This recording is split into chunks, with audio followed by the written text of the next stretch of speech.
ব্রাজিলের সেই 7 আপ বিপর্যয়ে কে কোথায় খেলছেন জানিয়ে দেব আজকের ভিডিওতে।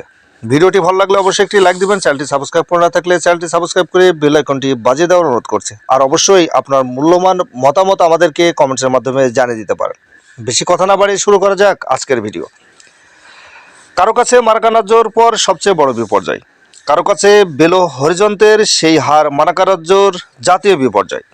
ব্রাজিলিয়ানদের কাছে 7-1 গোলে সেই হারের অপর নাম মিনেরাইজো। যেহেতু খেলাটা হয়েছিল মিনেরাও স্টেডিয়ামে, স্কোরলাইন দেখেই নিশ্চয় ধরে ফেলেছেন কোন সে হার। 2014 বিশ্বকাপের সেমিফাইনালে জার্মানির কাছে সে হারটা হেরেছিল ব্রাজিল। তারপর থেকে ব্রাজিলের ফুটবল ইতিহাসে সবচেয়ে বড় ব্যবধানে হারের এই স্কোরলাইন যেন ফিরে ফিরে আসে, কখনো মিম হয়ে কখনো বা অন্য কোনো ম্যাচের স্কোরলাইন এমন হলে। এমনকি কোনো দল 7 গোল করলে কিংবা হজম করলেও ফিরে আসে ব্রাজিলিয়ানদের সেই হারের প্রসঙ্গ, যা আবার এদেশের অনেক ফুটবল প্রেমীদের কাছে 7 আপ নামেও পরিচিত। প্রশ্ন হলো এখন আবার কি প্রসঙ্গে সেই স্কোরলাইন ফিরিয়ে আনা, সেটাও ওই আগের উদাহরণের মতোই। একজন খেলোয়াড়ের জন্য অস্কার দস সান্তোস এমবাউবা জুনিয়র নামের প্রথম শব্দটাতেই আসল পরিচয়। আচ্ছা বলুন তো, ব্রাজিলের এই ফুটবলারের নামটা শুনলে সবার আগে কোন স্মৃতিটা উকি মারে?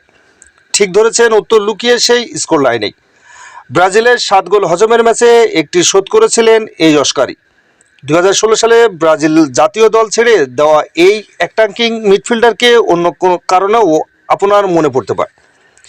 চেলসিতে 2বার প্রিমিয়ার লিগ জিতেছেন, ইউরোপা লিগও। ঘরের মাঠে সেই বিশ্বকাপের আগের বছর ব্রাজিলের হয়ে যেতেন ফিফা কনফেডারেশন কাপও। 33 বছর বয়সী অস্কার তার সেরা সময় পিছনে ফেলে এলেও আবারও আলোচনায় উঠে এসেছেন চীনের ঘরোয়া ফুটবলের ক্লাব সাংহাই পোর্ট থেকে ব্রাজিলের ফেরাই। যে সাও পাওলো ক্লাবে তার পেশাদার ক্যারিয়ার শুরু, সেখানে প্রায় 15 বছর পর ফিরেছেন। গতকাল তাকে ফ্রি এজেন্ট হিসেবে দলে ভেড়ানোর আনুষ্ঠানিক ঘোষণা দিয়েছেন সাও পাওলো। অস্কারের নামটি যেহেতু অনেকদিন পর আলোচনায় ফিরে এলো এবং তাতে যেহেতু 7-1 গোলে হারের সেই প্রসঙ্গ অবধারিতভাবেই থাকে, তাই বিষয়টিকে আরও বড় আয়নায় দেখা যাক। আচ্ছা, জার্মানির কাছে 7-1 গোল হারের সেই ম্যাচে ব্রাজিলের হয়ে মাঠে নামা খেলোয়াড়দের বর্তমান হালচাল কি? সবাই কি খেলাতেই আছেন নাকি অবসরে? ব্রাজিলে কজন আর ব্রাজিলের বাইরেই বা কজন এখনও খেলছেন? 3 বদলি সহ সেই ম্যাচে ব্রাজিলের হয়ে মোট 14 খেলোয়াড়ে মাঠে নেমেছিলেন। অস্কারের কথা তো বলাই হলো। তার দেশে ফেরার পর ব্রাজিলের 2014 বিশ্বকাপ সেমিফাইনাল ম্যাচের আর 2জন খেলোয়াড় দেশের বাইরে রইলেন। গ্রিসের ক্লাব অলিম্পিয়াকোসে খেলছেন উইঙ্গার উইলিয়ান, ডিফেন্ডার দান্তো খেলছেন ফরাসি ক্লাবে নিচে। বাকিদের মধ্যে কেউ অবসরে, কেউ আবার খেলছেন ব্রাজিলের ঘরোয়া ফুটবলে।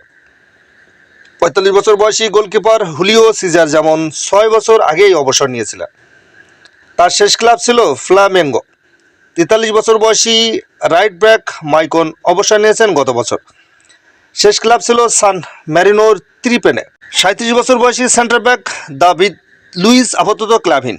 গত 22 ডিসেম্বর ফ্লামেঙ্গো জানিয়ে দেয় তার চুক্তির মেয়াদ বাড়ানো হবে না। 34 বছর বয়সী লেফট ব্যাক মার্সেলো আপাতত ক্লাবহীন। সর্বশেষ ক্লাব ফ্লামেঙ্গোর কোচকে চড় মারায় তার সঙ্গে চুক্তি বাতিল করে তারা।